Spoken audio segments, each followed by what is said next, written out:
Olá pessoal, tudo bem? Aqui é o professor Guilherme do ESAG Medicina e hoje a gente vai falar sobre dicas e dar uma revisada mais ou menos na primeira fase da FUVEST que vocês farão amanhã.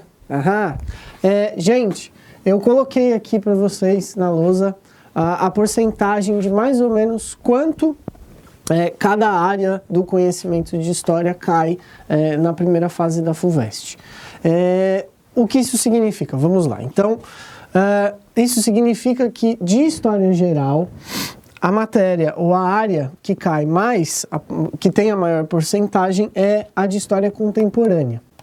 Isso significa o quê? Que normalmente a tendência da FUVEST na primeira fase é cobrar mais assuntos de história contemporânea. E isso é problemático porque ela é a parte de história geral que tem mais conteúdo. Mas tudo bem, muita calma sobre isso. A segunda parte mais cobrada é a parte de história moderna e seguida pela história antiga e, por final, pela história medieval. Esses 7% aqui, eles significam o quê? Basicamente que na primeira fase da FUVEST, pelo menos uma das questões vai ser de história medieval. O grande problema é que história medieval são 1000 anos, né? Então, pode ser muita coisa. Mas ainda assim, os temas principais desse assunto a gente vai falar aqui. Tranquilo? Gente, sobre a FUVEST em si, a primeira fase, é importante que vocês tenham isso em consideração, é que ela curte muito esse vestibular pedir períodos de transição, ou seja, acontecimentos históricos e conjunturas históricas que levaram a passagem da história antiga para a medieval, da medieval para a moderna e assim por diante. Isso significa que a FUVEST dá mais atenção para assuntos teóricos e não para fatos e datas e coisas mais específicas sobre cobrança de picuinha. Normalmente ela é um vestibular mais preocupado com as transições entre as áreas do conhecimento de história geral. Tranquilo? Isso significa que existem tópicos importantes a respeito dessas transições que a gente vai falar aqui na revisão, beleza?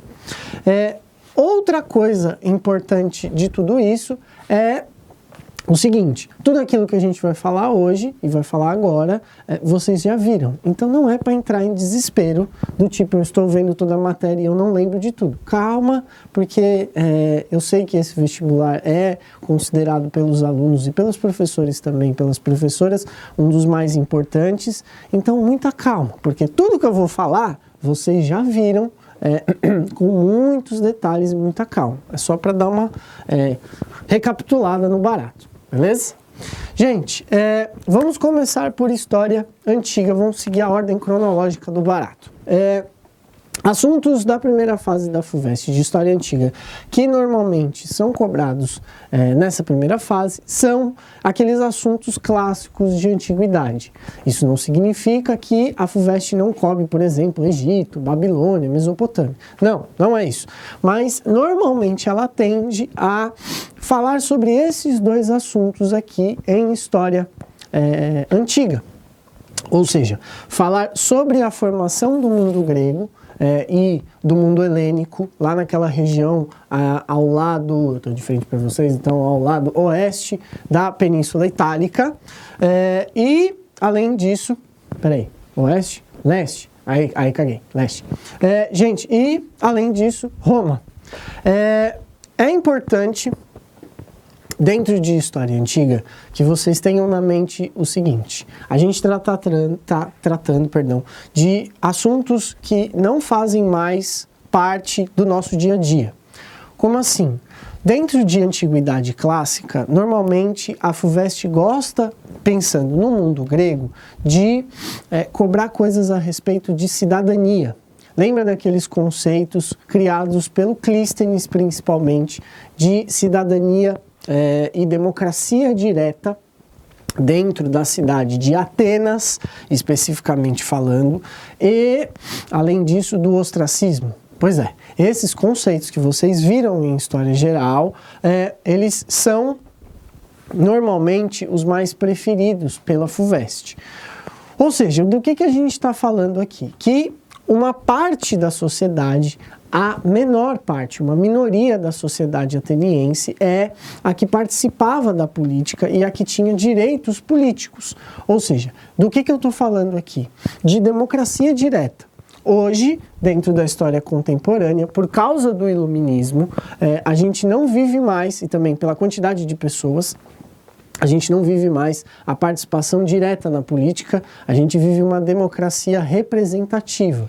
No caso do mundo antigo, a preocupação dos cidadãos, ou quem era considerado cidadão no mundo ateniense, não era trabalhar, era fazer política. E fazer política envolvia só esse tipo de trabalho. Tranquilo? Além disso, dentro de história antiga e de antiguidade clássica, pensando na história de Roma, eu fiz todos, de propósito mesmo, o uso de laranja aqui para representar todos aqueles fatos históricos que fazem referência a esses períodos de transição.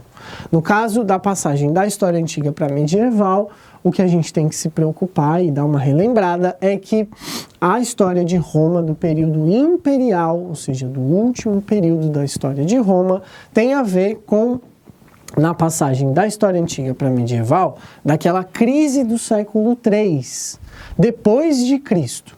O que isso aqui faz referência ou está tratando? Só para relembrar. Gente, a crise do século III, ela tem a ver com o máximo de expansão e o máximo de integração que o Império Romano atingiu. E esse máximo representou para os imperadores, no caso, a partir do governo do Diocleciano, em 282 d.C., um período de crise. Por quê? E aí é disso que essa crise fala, que o Império Romano começa a passar por problemas de abastecimento do número de escravos, o exército começa, a partir do século III, também a receber pessoas que não são romanas para fazerem parte deles, ou seja, de bárbaros mesmo. E, além de tudo isso, uma crise de abastecimento, uma crise de escravismo e uma crise financeira. Administrativamente, controlar um império que ia da Inglaterra até Península Ibérica, pensando no norte da África, uma parte da Judéia e do Oriente Médio, até mais ou menos a Índia, é muita coisa. E organizar tudo isso dentro do Império Romano era complexo. E essa crise do século III, ela tem a ver exatamente com essas questões. Ou seja, o fato das conquistas diminuírem levou, como consequência, a uma crise do escravismo, ou seja, a base social e a mão de obra que era utilizada dos escravos, ela não entrava mais por causa do fim das conquistas e do fato delas terem parado nesse período. E aí a gente tem, a partir das invasões bárbaras do século IV e do século V, a desagregação do Império Romano do Ocidente e a passagem para a história medieval. E essa desagregação, ou seja, essa descentralização política, levou à formação de, muito mais para frente, lá no século VIII, VII, depois de Cristo, na formação desse tipo de regime político, social e histórico, conhecido como feudalismo. Gente, a base do feudalismo é a ruralização e a descentralização política. Só relembrando, o que esse tipo de modo de produção, pensando numa linha marxista, significa? Ele significa um governo descentralizado baseado nas alianças de suzerania e vassalagem que aconteciam só entre nobres. Essa parte é importante de relembrar. Suzerania e vassalagem só acontecia dentro da sociedade medieval e feudal entre nobres. Relembrando que essa sociedade, nesse período aqui, era dividida por estamentos. Quais? Essa é a questão. Temos o clero, a nobreza e o que os alunos e as alunas costumam chamar de o resto. Pelo amor de Deus, não é o resto. A gente tem que dar nome para esse tipo de categoria social. Nós estamos falando dos servos e dos vilões. E, de novo, vilões não são pessoas ruins, vilões são pessoas que moram em vilas.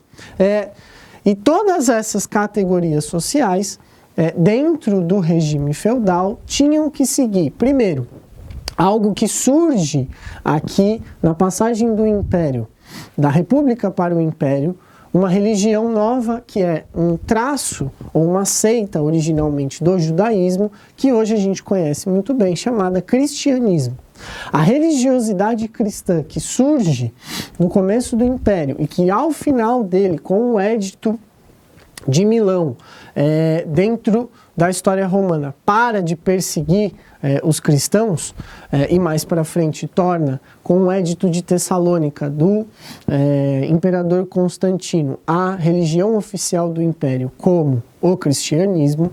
É essa religião e é essa religiosidade cristã que vai controlar e organizar o cotidiano e o tempo das pessoas durante o feudalismo. Tranquilo? O que isso significa? Que dentro da Igreja Católica e para a Igreja Católica, o tempo não pertence aos homens, o tempo pertence a Deus. Ou seja, mais para frente, com o surgimento desse renascimento comercial e urbano, que a gente já fala dele, você controlar o tempo pelo comércio, ou você ganhar dinheiro em cima de juros, era para a Igreja Católica, dentro do feudalismo, considerado um pecado, algo que tinha um nome específico chamado de usura. Vocês viram isso também durante as aulas. Gente, além dessas características das alianças de suzerania e vassalagem e da religiosidade cristã do feudalismo, é importante também lembrarmos sobre mais ou menos, mas é importante lembrarmos as obrigações servis. Quais são elas e do que isso trata? Pois os servos, dentro do feudalismo e da unidade produtiva do feudo, tinham necessariamente obrigações. Por exemplo, a corveia, que era trabalhar alguns dias da semana no manso senhorial, ou nas terras do senhor feudal. A talha, a banalidade, a mão morta, a gabela. Vários desses direitos feudais são importantes da gente relembrar dentro desse modo de produção aqui. Tranquilo? E aí, tudo muda no meio do caminho com algo que não está escrito ali, mas que vocês viram que eu vou relembrar, chamado de cruzadas. São aquelas expedições militares e religiosas que a Igreja Católica organiza a partir do século XI, em 1095, e a saída do contingente europeu para retomar lá no Oriente aquilo que é considerado pela Igreja Católica a Terra Santa, ou Jerusalém. São as cruzadas e as consequências dessas expedições militares e religiosas que criam condições comerciais e sociais para a formação junto com as feiras medievais e o ressurgimento das cidades, atenção, ressurgimento, não estou falando que as cidades surgiram no período medieval, no mundo antigo já existiam cidades, é que elas deixam de ser importantes a partir da queda do Império Romano do Ocidente e dessa ruralização. Bom, volta. Então, o renascimento comercial e urbano e essas condições, essa associação entre as feiras medievais e os burgos, ou seja, essas cidades medievais, cria condições sociais para a formação de uma classe que hoje a gente conhece como burguesia e que, isso não é à toa, burgos, burguesia, tem a ver, dentro do renascimento comercial e urbano, com, ao longo do século X, XI, XII, XIII, a acumulação primitiva de capital e a conclusão de que um governo descentralizado, com várias leis diferentes, vários impostos, várias medidas, tudo isso dificultava, comercialmente falando, a vida dessa classe que surge nesse período dentro da história medieval, a burguesia. E o renascimento comercial e urbano, adiantando um pouco as coisas, ele é basicamente a aliança que surge entre essa burguesia e a centralização política que começa a acontecer com o final das cruzadas e que vai levar à formação disso daqui, já falaremos disso, do absolutismo. Tranquilo? Gente, tudo isso para dizer que a formação dessa nova classe da burguesia e, juntamente com a crise do século XIV, representam a passagem da história medieval para a história moderna. E essa crise do século XIV, ela tem 3 parâmetros principais que precisamos relembrar.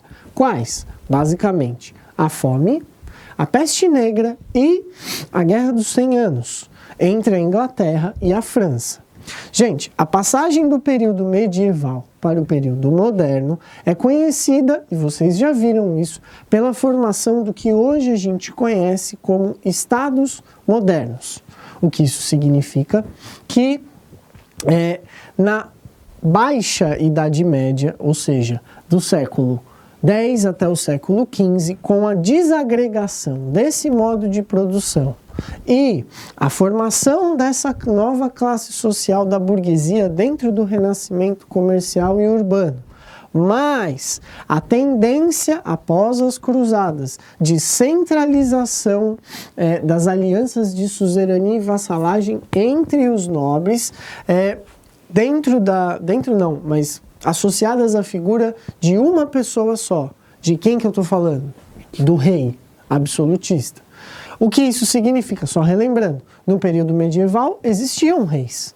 Existia o rei da França, da Ile-de-France, existia, por exemplo, o rei da Inglaterra. O detalhe é que esses caras eram só mais um nobre dentro dessas alianças de suzerania e vassalagem. E conforme as coisas passam e o tempo muda e outras coisas vão acontecendo, essas coisas aqui, essa descentralização começa aos poucos a formar, vou passar para esse lado, a formar o absolutismo e os estados modernos. Só relembrando, e aí já estamos falando de história moderna. Gente, o absolutismo é uma forma de governo baseada no quê? Primeiro, ela é baseada principalmente em 3 teóricos importantes. Quais? O Thomas Hobbes, o Jacques Bossuet e o Jean Bodin. Esses 3 caras, o primeiro inglês e os dois últimos franceses, criam teorias a respeito de como a política e a sociedade deveriam se organizar, baseadas na figura de quem? Do rei. Para o Thomas Hobbes, basicamente, a sociedade e o ser humano tem um estado de natureza egoísta isso cria, por causa desse egoísmo, um caos dentro da sociedade, porque as pessoas vão só pensar em si mesmas dentro da política. A solução que ele dá para isso é cada um de nós, individualmente, cedermos o nosso poder individual para e em nome de uma só pessoa. De quem eu estou falando? Do rei absolutista. E além disso, associada a essa cessão de poder individual, a gente tem também a teoria do direito divino, criadas pelo Jacques Bossuet e pelo Jean Bodin, que dizem o quê? Que o rei absolutista é um representante de Deus na Terra e que a vontade dele é lei. O que isso significa? Que no começo da história moderna e dentro de um governo absolutista não existia legislação, não existiam limitações para o poder do rei. E ele estava necessariamente preso a uma parcela da população que trabalhava para o Estado. De quem que eu estou falando? Dessa nobreza decadente do Império, dessa nobreza decadente da história medieval do feudalismo. Essa associação entre o rei e a nobreza, elas têm a ver com o trabalho que essa nobreza fazia dentro da burocracia estatal, dentro da formação do Estado moderno. Tranquilo? E além disso, associada a essa centralização política, nós temos a formação de uma política econômica da qual o Estado intervia diretamente na economia. Do que eu estou falando aqui? Do mercantilismo. Que foi a base daquilo que mais para frente, durante o século XV até o XVIII, formou aquilo que a gente conhece como o capitalismo comercial. Ou seja, do que eu estou falando? Do antigo sistema colonial, do fato de metrópoles europeias colonizarem uma determinada região do mundo, a América. Baseadas dentro do mercantilismo, na busca das riquezas nas fontes. Do que eu estou falando? Do que isso significa? Eu estou falando do pacto colonial ou do exclusivismo metropolitano, no qual as colônias de uma determinada metrópole só poderiam fazer comércio com esta metrópole e em prol dela. Esse é o detalhe importante aqui. Bom, além disso, desse tema importantíssimo em história moderna que organiza a sociedade e a política, culturalmente falando, nós temos, e esse tema é importante de ser relembrado esse ano, um acontecimento muito interessante. Dentro da Europa, a partir de 1517, surge de dentro do cristianismo uma nova religião, ou novas religiões. Do que eu estou falando? Dessas reformas protestantes que este ano estão comemorando 500 anos. Vocês já estão cansados de ouvir isso, mas de novo vamos relembrar o que raios são essas reformas protestantes.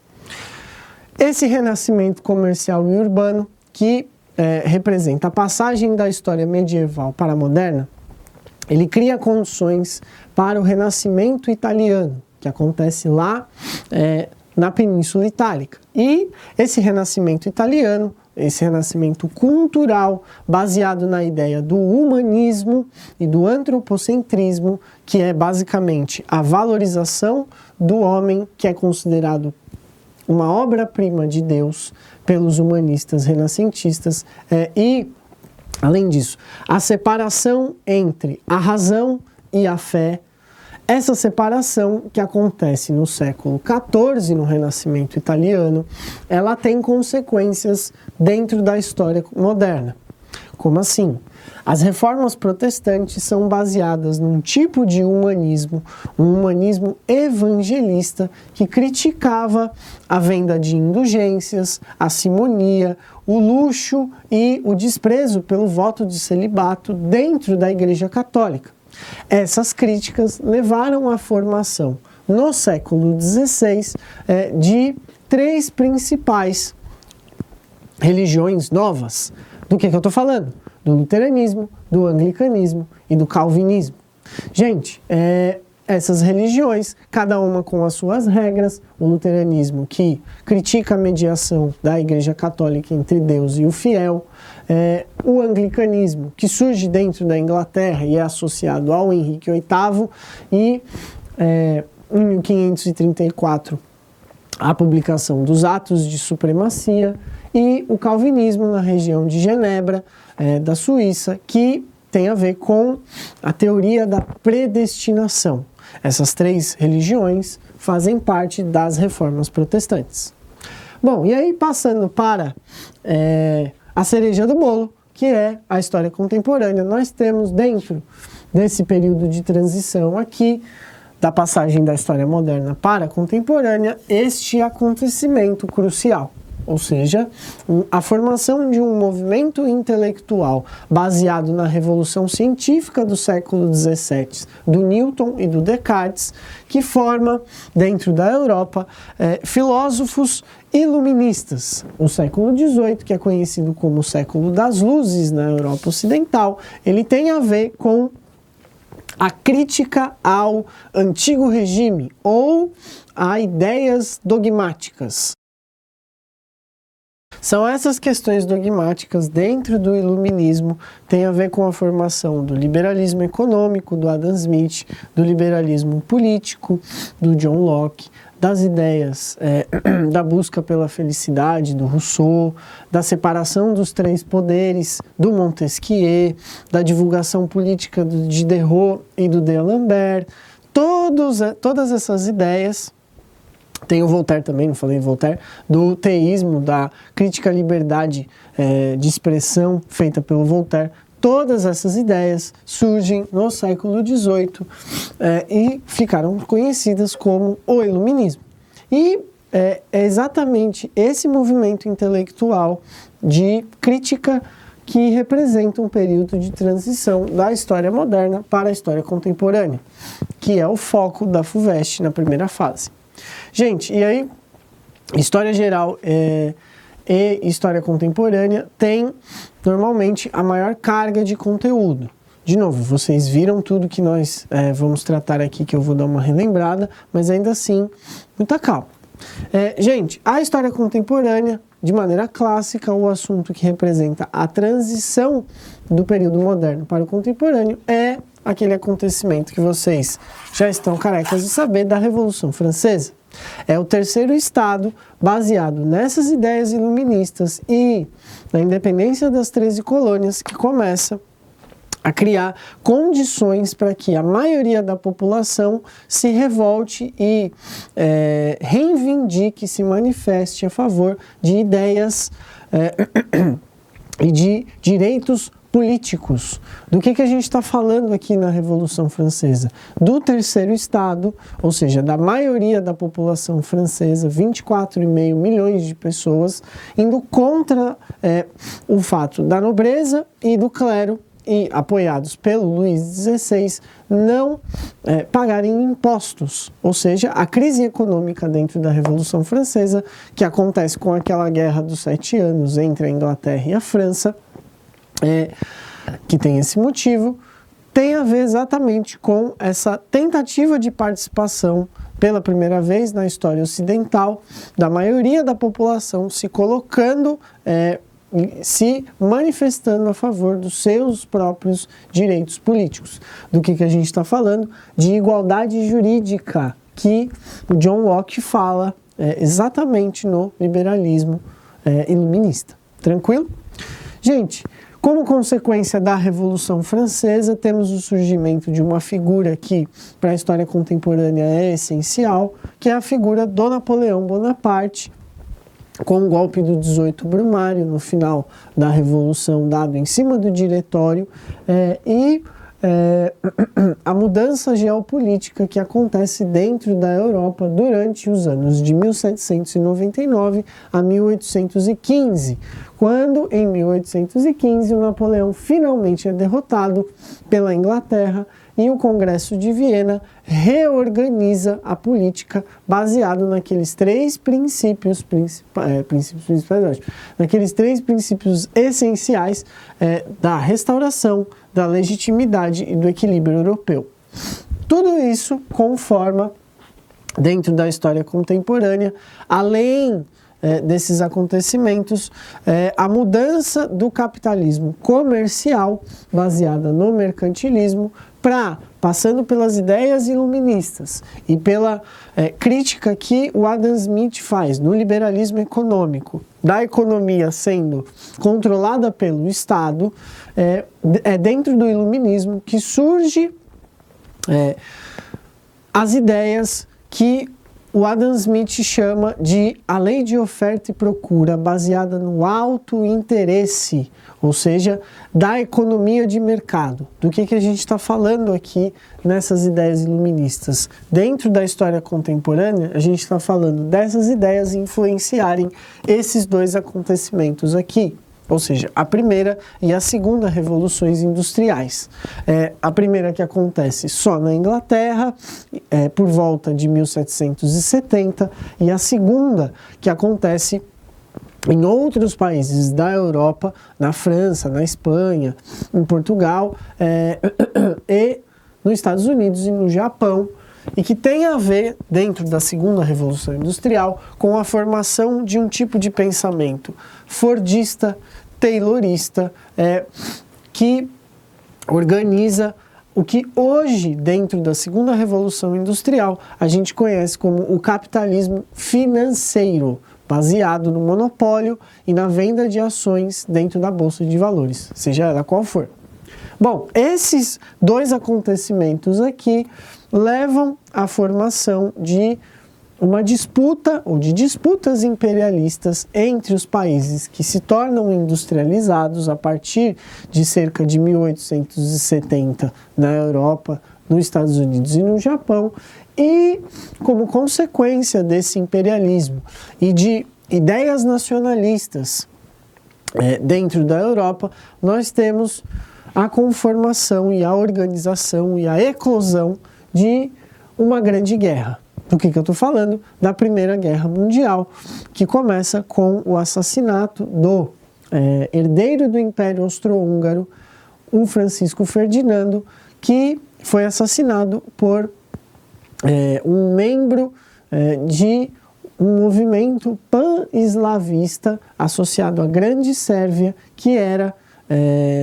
organizado e que era incitado, esse movimento do pan-eslavismo, pelo Império Russo, por questões envolvendo o Mar Negro e a tentativa de controle do Estreito de Bósforo e Dardanelos e a passagem desses estreitos para o Mar Mediterrâneo. Essa treta entre o Império Austro-Húngaro, o Império Russo e toda uma tensão que surge dentro da Europa, que é conhecida antes da eclosão da Primeira Guerra Mundial, como o período da paz armada, leva à formação de blocos secretos que a gente conhece hoje em dia como a Tríplice Entente e a Tríplice Aliança. São esses dois blocos que, durante a Grande Guerra, ou a Primeira Guerra Mundial, de 1914 até 1918, disputam pelo controle político e, principalmente, pelo controle econômico dentro da Europa e do mundo. E a gente sabe, já vimos isso, que uma das consequências da Primeira Guerra Mundial é o fato de um desses países envolvidos nessa guerra, que entra nela só em 1917, se tornar a potência mundial. Do que eu estou falando? Dos Estados Unidos. No mesmo ano que ele entra, outro país que pertencia à Tríplice Entente sai da Primeira Guerra. E esse país é quem? O Império Russo. Estamos falando do quê? Do que esse ano está comemorando o centenário desse acontecimento histórico, que foi a Guerra Civil entre bolcheviques e mencheviques em novembro de 1917. Só relembrando que o calendário deles aqui não é igual, não seguia os mesmos parâmetros do nosso gregoriano. Ou seja, para eles, tudo que a gente fala como novembro de 1917, na real, é um mês para trás. Para eles, aquilo aconteceu em outubro. Mas tudo bem. Outubro ou novembro de 1917, a Revolução Russa foi a primeira vez em que as ideias do socialismo científico, do Marx e do Engels, foram colocadas em prática pelo partido bolchevique, pelo Lenin, através da nova política econômica, da NEP, que é baseada naquele ditado muito famoso que dizia mais ou menos assim: um passo para trás para dar dois para frente. Ou seja, é abrir uma economia de mercado dentro das áreas industriais e forçar a industrialização da União Soviética, não mais do Império Russo, porque após a Guerra Civil, ou seja, após 1922, a gente já está falando da União das Repúblicas Socialistas Soviéticas, de industrializar de maneira forçada esse país. E isso dá certo, sabemos disso, até 1924, quando o Lenin falece e começa a acontecer uma disputa entre o Trotsky, que tinha um projeto de revolução permanente, ou seja, da revolução socialista acontecer no mundo todo, e do Stalin, que tinha um projeto de socialismo num país só. Ou seja, primeiro dar certo o negócio na União Soviética para depois espalhar essa ideia para o mundo. Sabemos que quem ganha essa disputa é o Stalin, que fica até 1953 e cria, dentro da economia, o que ficou conhecido como planos quinquenais, ou seja, de 5 em 5 anos, o Estado definia o que seria produzido e aonde dentro da União Soviética. todos esses acontecimentos da Revolução Russa têm a ver com o fato desse país ter participado da Primeira Guerra Mundial e, por causa da sua pouca industrialização, do seu atraso político e econômico, criado condições para que essas ideias socialistas se manifestassem nesse local. Tranquilo, tudo isso vemos. E além de tudo isso, não está aqui, mas é bom relembrar, também um dos fatores que leva à Primeira Guerra Mundial, ou seja, o imperialismo e o nacionalismo entre as potências europeias, também ao final da Primeira Guerra, com a assinatura do Tratado de Versalhes e o fato da Alemanha, ou do Império Alemão, no caso, ter sido responsabilizado pela Primeira Guerra, é o que leva, juntamente com a ascensão dos regimes totalitários, do fascismo e do nazismo, dentro da Alemanha e da Itália, a formação da Segunda Guerra Mundial, que também é baseada no imperialismo e no nacionalismo, mas também tem a ver com esse descontentamento, com esse profundo ressentimento alemão a respeito do Tratado de Versalhes e da ascensão desses regimes totalitários baseadas nas figuras do Benito Mussolini, que era conhecido como Duce, e do Adolf Hitler, que era conhecido como Führer.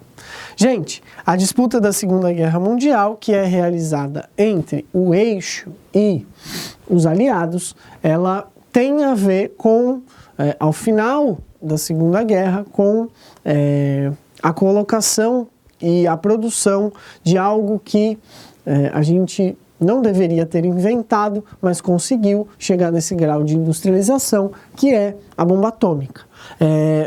A guerra no Pacífico da Segunda Guerra Mundial, ela acaba só em setembro com um bombardeamento de Hiroshima e de Nagasaki em agosto de 1945, e que é basicamente os Estados Unidos, que já eram uma potência antes da Segunda Guerra e que, apesar da crise de 29, que é resolvida pelo New Deal em 1933, conseguem se refazer e se relevantar. Na Segunda Guerra Mundial, ao final dela, o bombardeamento do Japão tem a ver com os Estados Unidos mandando um recado para a União Soviética, dizendo o seguinte: olha, nós temos esse poderio industrial e isso significa que, industrialmente falando, nós somos mais poderosos que vocês, União Soviética. O que, mais para frente, ao final da Segunda Guerra, em 1945, vai levar à formação de um conflito armado bipolarizado entre o socialismo e o capitalismo. Do que eu estou falando? Da Guerra Fria. É óbvio que esse conflito armado nunca aconteceu, porque se ele tivesse chegado a acontecer, eu não estaria aqui falando esse vídeo para vocês hoje. O que isso significa? Que se a União Soviética e os Estados Unidos, na crise dos mísseis de 1963, lá em Cuba, tivessem de fato entrado em guerra, possivelmente a gente não estaria aqui hoje. Mas, como a gente está falando de história, sabemos que a Guerra Fria acaba com o final, ou o desmembramento da União Soviética, com aqueles planos da perestroika e da glasnost lá no final do socialismo real, e também com a queda do Muro de Berlim dentro da Alemanha, que após a Segunda Guerra Mundial é dividido por zonas de influência, lembram disso? E a própria cidade de Berlim é dividida entre a França, a Inglaterra, os Estados Unidos e a União Soviética. Gente, tudo isso para dizer que a Guerra Fria, com o final dela, a partir de 1991 ou 89, depende do historiador ou da historiadora, começa uma nova ordem mundial na qual nós vivemos hoje. E essa nova ordem mundial, dentro de história contemporânea, ela tem a ver pelo menos até o ano de 2001 e dos atentados terroristas das duas Torres Gêmeas, com a formação de blocos supranacionais, por exemplo, a União Europeia, que vão além agora do nacionalismo e que tem uma preocupação de coalizar os países economicamente, juridicamente, socialmente, politicamente. Tudo isso para dizer que, ao final da Guerra Fria e com essa nova ordem mundial, a gente tem hoje, atualmente, dentro da história contemporânea, outros parâmetros que não mais aquela bipolarização entre o capitalismo, que acabou se tornando vencedor, e o socialismo real da União Soviética. Tranquilo?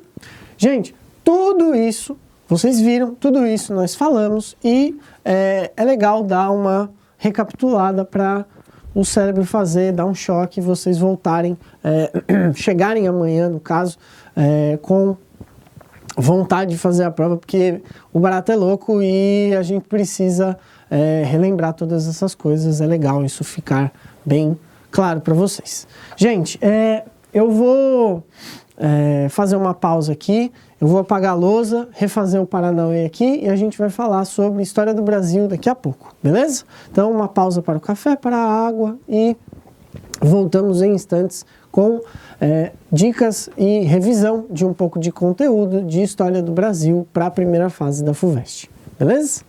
Voltamos já.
Aí, pessoal, voltando do intervalo, vamos lá. Agora vamos falar sobre a parte de História do Brasil da primeira fase da FUVEST. E, para falar antes de começar a revisar o conteúdo, é legal vocês saberem algumas porcentagens também de História do Brasil. Gente, o conteúdo de História do Brasil, normalmente, mais cobrado pela FUVEST na primeira fase, é esse conteúdo aqui de colônia, e não só de colônia, mas coisas que fazem referência ao antigo sistema colonial. Como assim? Quase 40% da prova da FUVEST está se preocupando, dentro da história do Brasil, com o período colonial. E isso é problemático. Por quê? Ele é o maior período da história brasileira e normalmente é o período que os alunos e as alunas esquecem os baratos, porque é coisas que a gente vê lá no começo e isso é comum. Então, só para relembrar, muita calma, não é necessário pânico.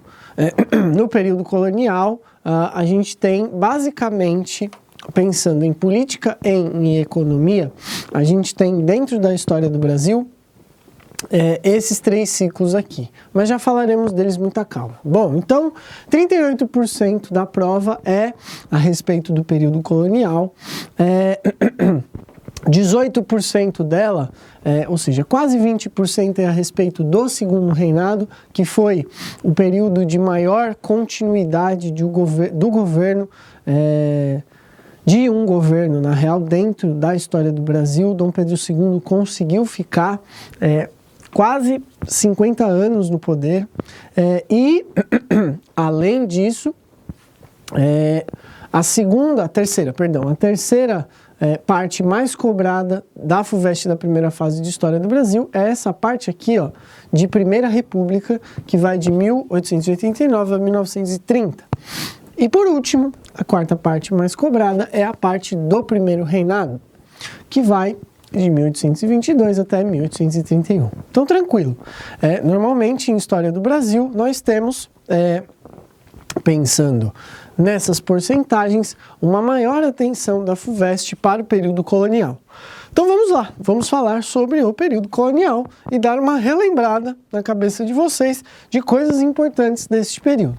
Gente, primeira coisa, normalmente os historiadores, as historiadoras utilizam a data de 1500 como marco inicial da chegada do Pedro Álvares de Cabral e das 12 caravelas aqui no Brasil, por volta do dia 21, 22 de abril de 1500. Gente, primeiro, coisas importantes a respeito desta chegada. O Brasil não foi descoberto, vocês sabem disso, já existiam dentro da América diversas populações e diversas culturas diferentes. Isso vocês viram também em História Geral, aquela parte de maias, astecas e incas, e aqui no Brasil também, pensando nos troncos linguísticos dos ameríndios, a gente tem os Tupi-Guarani, os Zuru, os Kaiowá, que existem até hoje, diga de passagem, toda essa conformação dentro da América. O que isso significa que quando os portugueses chegaram aqui, o território não estava desocupado e, diga-se de passagem, pensando no caso da América Portuguesa, da onde hoje é o Brasil, da onde a gente fala, a maioria dessas populações estava localizada na região da costa, o que é um problema, porque essa foi a região mais, e ela é até hoje, a mais habitada do nosso país, o que significa que a catástrofe demográfica desses povos ameríndios nessas regiões litorâneas, ela foi absurda. Não só aqui no Brasil, mas tanto no Império Inca quanto no Império Azteca. Bom, os portugueses chegam aqui e descobrem o Brasil em 1500 e, pensando no antigo sistema colonial e naquelas regrinhas a respeito do pacto colonial e da política econômica mercantil, do ponto de vista econômico, colonizar o Brasil não era satisfatório nos primeiros anos da descoberta deste território pelos portugueses. Por quê? Seguindo os preceitos do mercantilismo, o foco de Portugal era, no século XVI, na real, as Índias e o comércio de especiarias feito através daquele périplo africano entre a Península Ibérica e as Índias. O foco aqui, dentro da América, não era, por exemplo, a extração de pau-brasil, como vai acontecer nos primeiros anos da colônia, que é conhecido como período pré-colonial. O foco é a acumulação de metais preciosos, de preferência ouro e prata, dentro do seu próprio país. O interessante é que logo de cara os portugueses não encontram ouro e prata, diferente dos espanhóis na América Espanhola, e nos primeiros anos a colônia brasileira, a América Portuguesa, fica meio deixada de lado, e a única coisa que, economicamente falando, de maneira rentável acontece no Brasil é o escambo, é a troca de pau-brasil com os indígenas. por dois motivos. Primeiro, para fazer navio, pela madeira, é uma madeira de lei, de boa qualidade, e pela tinta dela, que era utilizada entre a nobreza portuguesa. A cor vermelha é uma das cores da Casa da Coroa de Portugal durante o descobrimento. Gente, a partir de 1532, Portugal começa, pensando no período colonial, a se preocupar mais com o Brasil e começa a produzir aqui algo que eles já tinham experiência lá nas ilhas de Cabo Verde e de Açores, que é produzir açúcar, que, diga-se de passagem, a gente produz até hoje.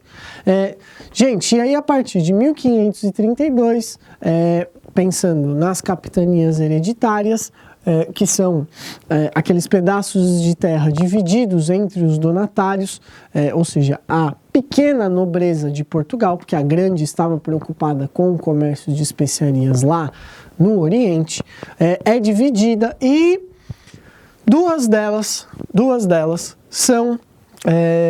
dão certo para essa produção de açúcar, são rentáveis economicamente falando: a capitania de São Vicente e de Pernambuco. Tudo isso para dizer o quê? O foco da produção de açúcar pelos portugueses aqui no Brasil, ele tem dois interesses. Primeiro, a criação de um produto que era interessante para o mercado europeu, e segundo, a ocupação do território.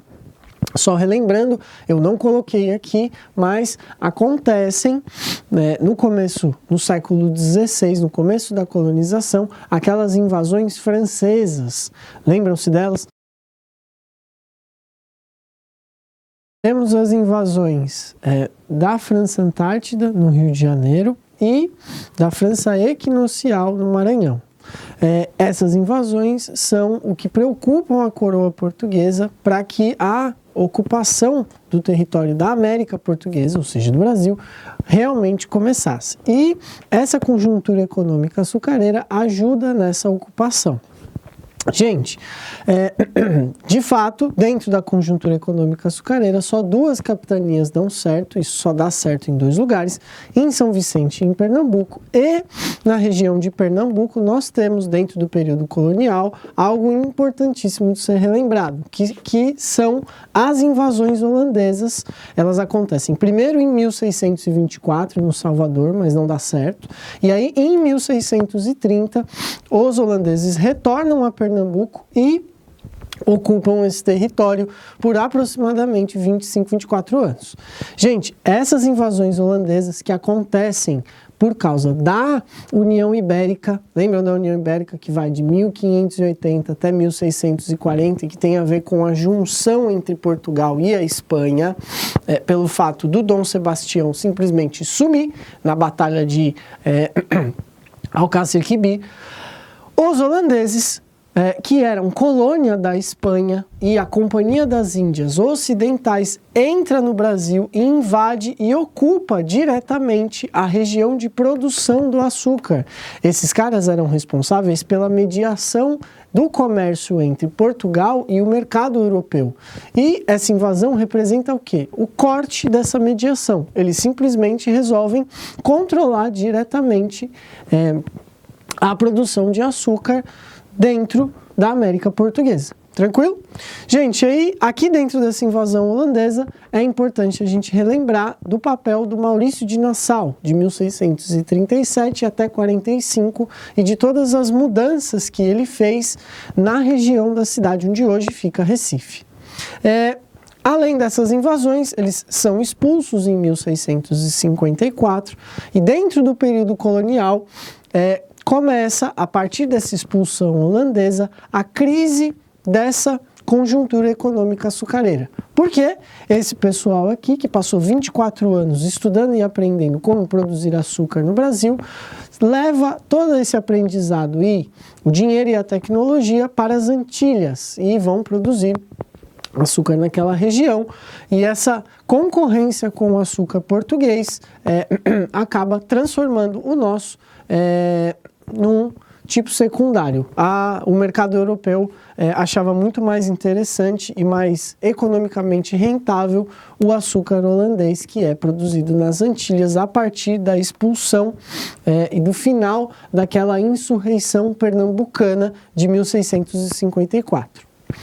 Gente, outra característica econômica do período colonial que é importante da gente relembrar é que entre 1654 até aproximadamente 1690, 93, a coroa portuguesa passa por um período de crise, e esse período de crise só se resolve com o começo ou com a descoberta da mineração na região de Minas Gerais. Como assim? Do que eu estou falando? Se descobre dentro das regiões onde hoje fica Minas Gerais, ali perto das cidades de Mariana, Tiradentes, Ouro Preto, que na época vai se chamar Vila Rica, da descoberta do ouro naquela região.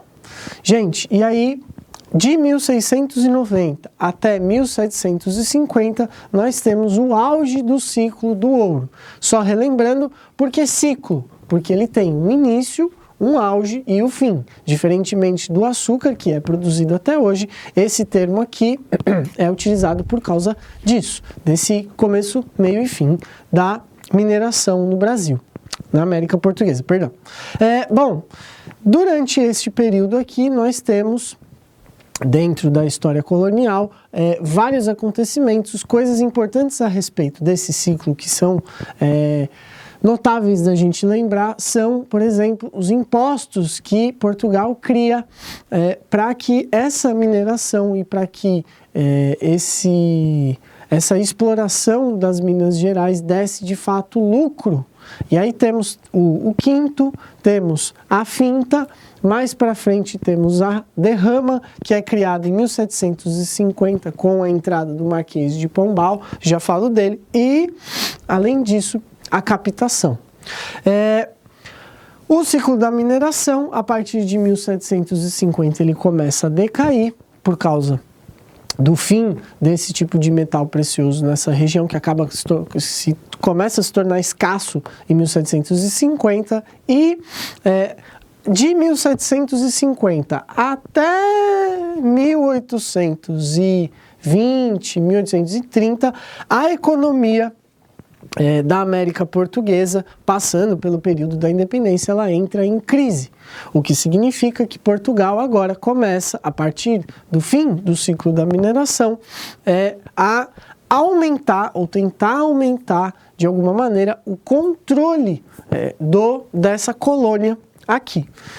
Gente, além disso, coisas importantes de relembrarmos do período colonial que vocês viram também são aquelas revoltas.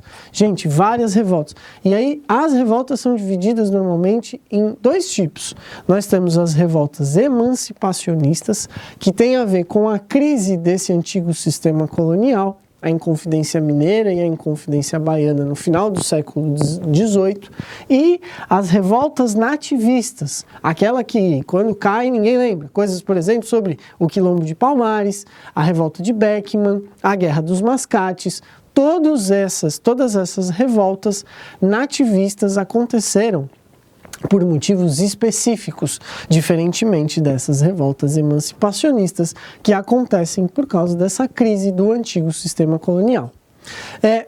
Tudo isso muda a partir de 1807, quando o Napoleão, invadindo a Espanha para chegar em Portugal por causa da quebra do bloqueio continental, como consequência dessa invasão, em 1807, a família real foge de Portugal e vem para a colônia, e carregando toda a coroa portuguesa com ela. Aproximadamente umas 15 mil pessoas vieram de uma vez só, em novembro de 1807, chegando aqui, primeiro em Salvador, depois no Rio de Janeiro, em 1808, onde são assinados, lá em Salvador, aquele tratado importantíssimo que representa o fim do pacto colonial no Brasil, que é o Tratado de 1808.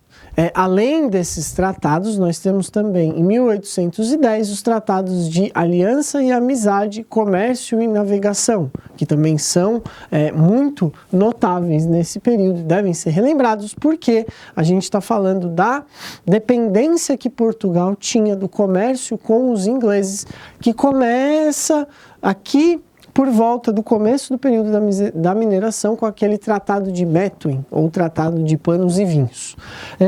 Gente, o fato da família real vir para o Brasil e a assinatura desses tratados acelera o processo daquilo que a gente sabe que vai acontecer, que é a independência da colônia da América Portuguesa e da formação do Estado do Brasil.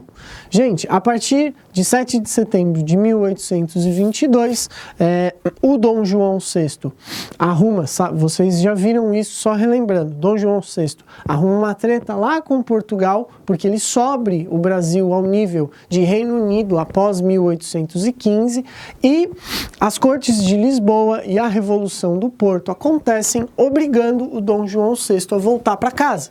Ele volta para casa, mas qual é o migué? Ele deixa o filho dele aqui, o Dom Pedro I, responsável pela colônia portuguesa, e é o Dom Pedro I que vai fazer acontecer o processo de independência. E aí nós temos o quarto período mais cobrado de história do Brasil na primeira fase da FUVEST, que é o primeiro reinado. Só relembrando, características importantes a respeito do primeiro reinado é que temos em 1824 a outorgação da primeira Constituição do Brasil.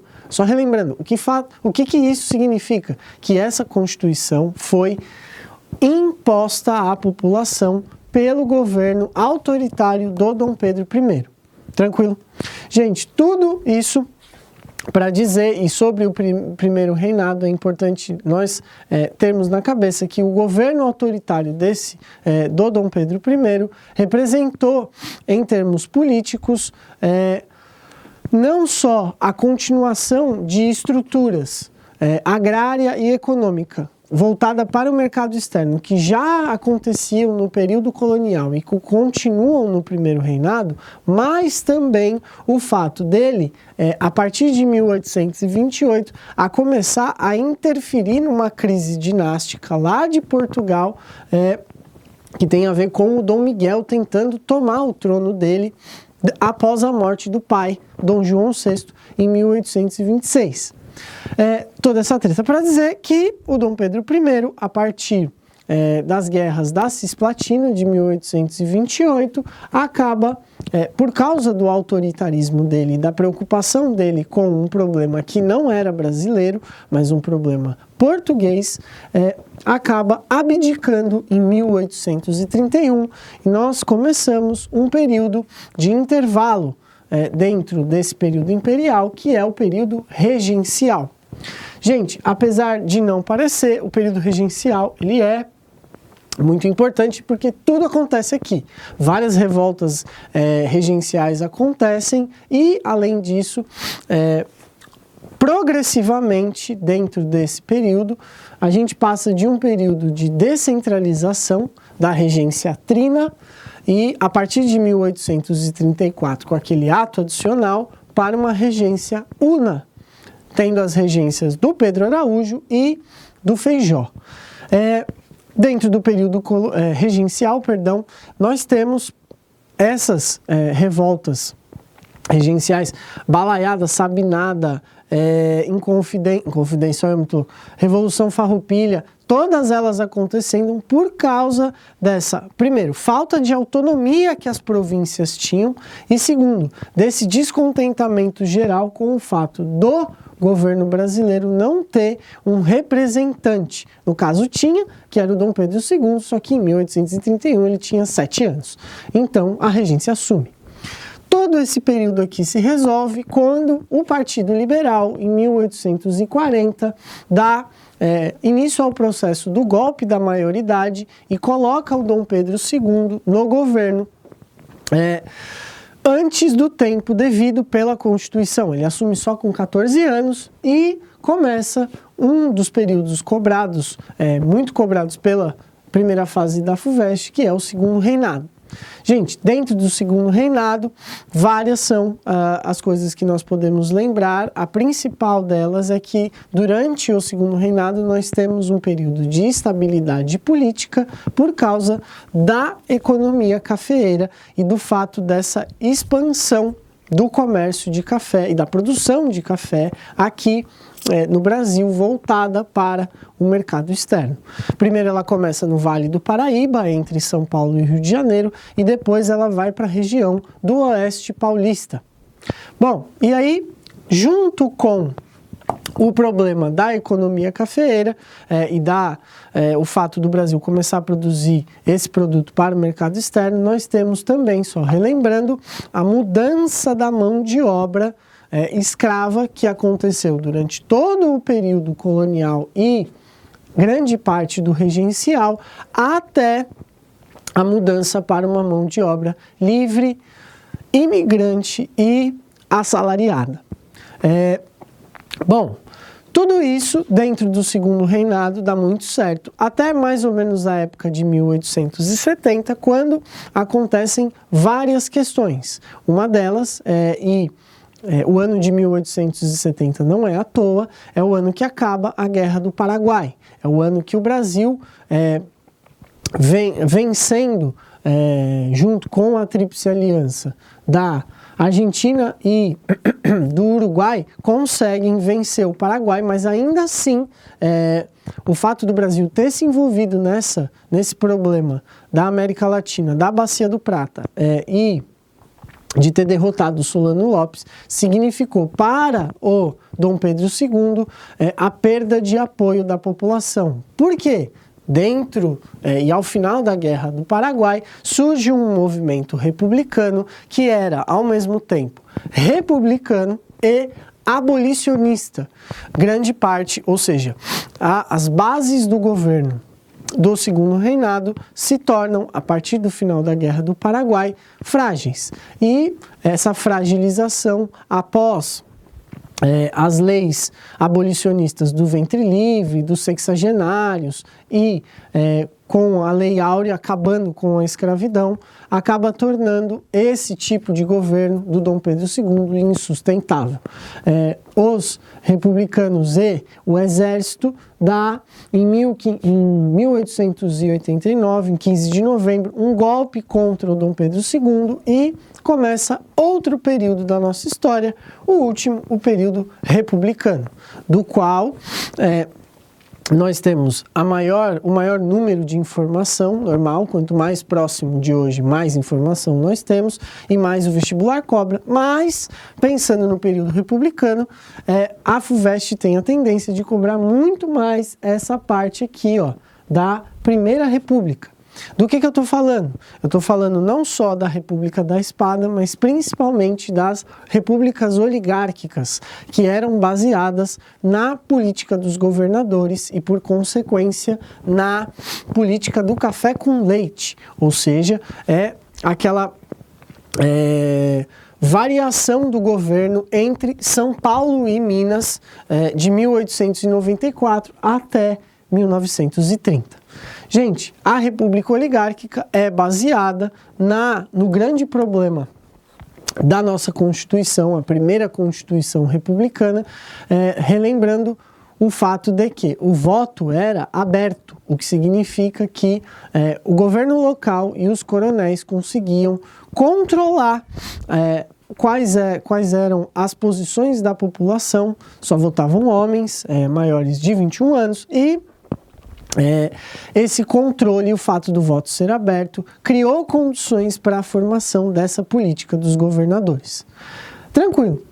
Em 1930, o Washington Luiz quebra essa política, ele apoia outro candidato que, na real, deveria ser um candidato mineiro, ele apoia um candidato de São Paulo, o Júlio Prestes, que acaba vencendo as eleições de 1930, mas, nesse mesmo ano, outro grupo político dissidente, a Aliança Liberal, que era controlada pelo Getúlio Vargas e pelo João Pessoa como vice, dão um golpe em cima do Júlio Prestes, e começa, a partir de 1930, a Era Vargas, que basicamente, dentro da história republicana do Brasil, a parte onde todas as nossas características nacionais, capoeira, carnaval, todas essas características se tornam a base daquilo que hoje a gente entende como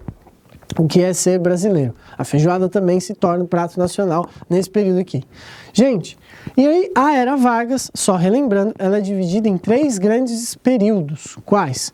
O governo provisório, que vai de 1930 até 34, o governo constitucional, após a Revolução Constitucionalista de 1932 aqui em São Paulo,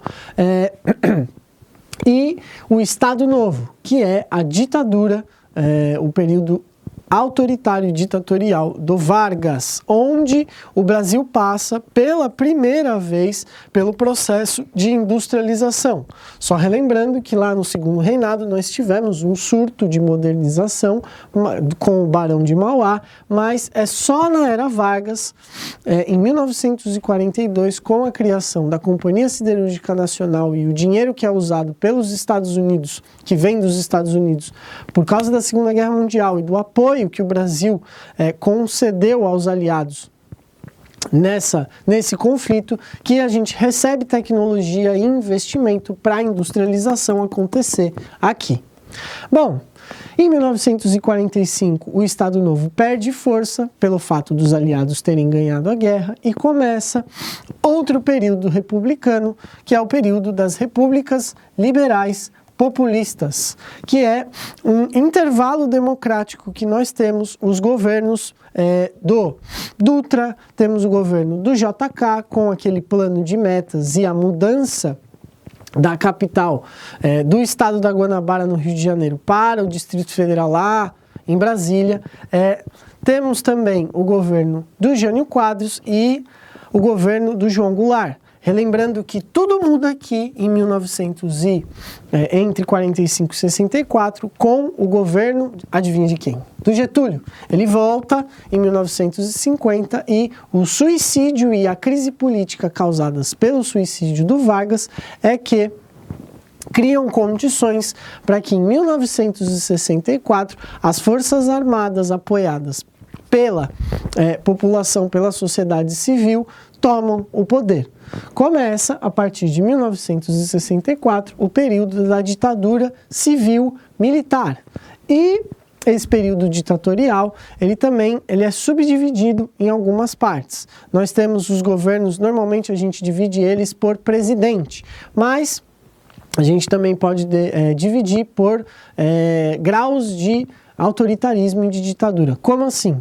Até 1968, até a imposição do Ato Institucional número 5 e o fim dos direitos civis, a ditadura militar era considerada algo, entre aspas, obviamente, por causa do período posterior, suave.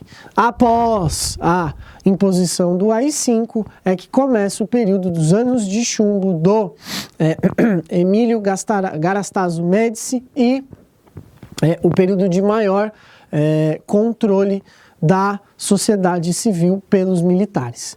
Gente, as coisas começam a mudar a partir do governo do Geisel, no final do governo do Ernesto Geisel, pelo amor de Deus, é Geisel, não é Geisel,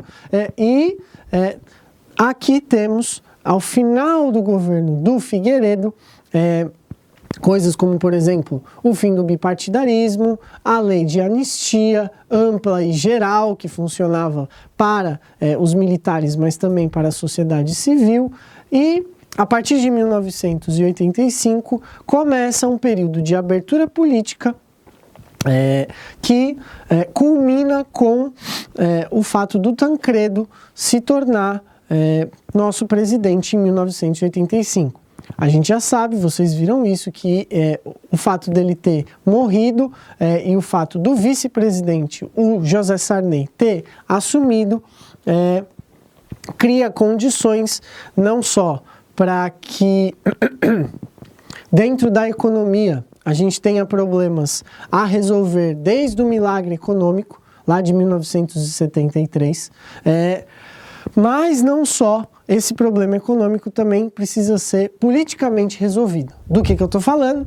No dia 5 de outubro de 1988, sai, dentro do governo do José Sarney, a nossa Constituição atual. E aí, a partir dos planos Cruzado, Bresser, Verão, aqueles planos econômicos que tentam resolver o problema da inflação e da dívida externa, mas que não resolvem, são publicados durante o governo do José Sarney, e as coisas vão só se resolver mais para frente, após o Plano Real do Fernando Henrique Cardoso, durante o governo do Itamar Franco, que entra vice-presidente no lugar do Collor. Por quê? Esse é o detalhe. Em 1990, o Collor é eleito presidente e ele confisca aquele plano que ficou conhecido como Plano Collor. Ele confisca 85 bilhões de reais das cadernetas de investimento e poupança da população diretamente, e isso não resolve o problema da economia. Bom, só em 1994 o Plano Real com o Fernando Henrique Cardoso como ministro da Fazenda do Itamar Franco vai resolver o problema econômico da inflação, que é criado lá desde 1973 com a crise do petróleo e tal. E a partir desse Plano Real, o Fernando Henrique consegue se reeleger e nós temos os 2 mandatos dele e em seguida do Fernando Henrique Cardoso, os 2 mandatos do Lula. Todo esse período aqui baseado na nossa